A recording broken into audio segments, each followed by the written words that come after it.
सर्वसामान्यांच्या हक्काचा आवाज जागर जनस्थान। राज्यात लोकसभा निवडणुकांचे वारे वाहू लागले आहेत। अशातच काही जागांवर निवडणूक प्रक्रिया पार पडल्या आहेत, तर आणखी काही ठिकाणी उमेदवारांची नावे जाहीर करण्यावरून अद्याप तिढा असल्याचे चित्र आहे। नाशिकमधून महायुतीचा उमेदवार कोण असणार याबाबत चर्चा सुरू होती। दरम्यान आज शांतिगिरी महाराज यांनी अर्ज भरताना शिवसेना शिंदे गटाकडून अर्ज भरल्याची माहिती समोर आली आहे।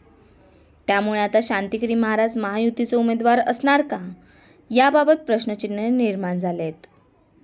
तर अद्याप महायुतीकडून अधिकृत उमेदवारीची घोषणा नाही। आधी या नाशिक लोकसभा मतदारसंघातून लढण्यास आपण इच्छुक नसल्याचे सांगत छगन भुजबळ यांनी आधीच माघार घेतली होती।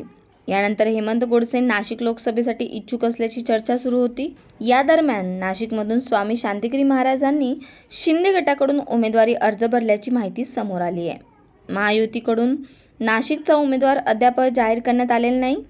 शांतिगिरींना AB फॉर्म देण्यात आलेला नसला तरी त्यांनी भरलेल्या फॉर्ममुळे महायुतीचे उमेदवार स्वामी शांतिगिरी असणार का असा सवाल उपस्थित झाला आहे। जागर जनस्थानसाठी ब्युरो रिपोर्ट नाशिक।